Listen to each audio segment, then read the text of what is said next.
રહી ક્રીડા કરે છે। તો પણ તે ભગવાન વિષ્ણુની પ્રેમપૂર્વકની પ્રાર્થનાથી પોતાને માટે નિરંતર તપ કરતી પાર્વતીને પરણી ગૃહસ્થ થયા હતા। તે પાર્વતી પહેલાના જન્મમાં દક્ષની પુત્રી સતી હતા અને તે જ બીજા જન્મે હિમાલયના પુત્રી થયા। પરંતુ એ સમજાતું નથી કે એક જ દેહે તેઓ બંનેનો પુત્રી શી રીતે કહેવાયા। તે સતી પાર્વતી રૂપે ફરી શિવને કેવી રીતે પ્રાપ્ત થયા હતા, આ સર્વ વૃત્તાંત મને કહો। સુતે કહ્યું, હે મુનિઓ, નારદના આવા વચનો સાંભળી બ્રહ્મા બોલ્યા, એ પવિત્ર કથા જન્મને સફળ કરનારી કલ્યાણકારી છે। એ પવિત્ર કથા તમને સંભળાવું છું। પહેલા મારા પુત્રોની સાથે ઉભેલી મારી પુત્રી સંધ્યાને જોઈ હું કામવશ બન્યો હતો। તે વખતે શિવે આવી મને ઠપકો આપ્યો। શિવની માયાથી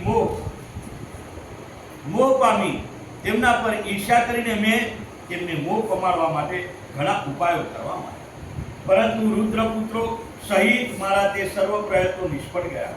પછી મેં વિષ્ણુનું સ્મરણ કર્યું એટલે તેઓ મારી પાસે આવ્યા અને તેમના સમજાવ્યાથી મેં શિવની ઈર્ષ્યા કરવાનું છોડી દીધું।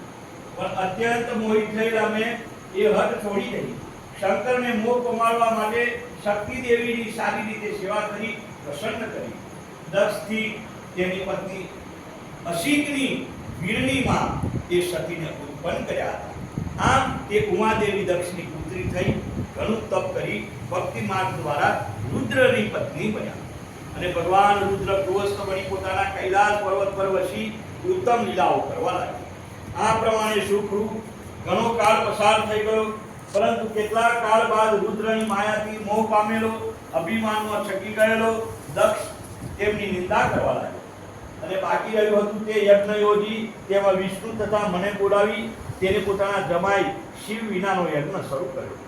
પરંતુ દ્વેષને લીધે તેને પોતાની પુત્રી સતી તથા શિવને બોલાવ્યા ન હતા। પરંતુ મહાજ્ઞાની સતી આમંત્રણ નહીં હોવા છતાં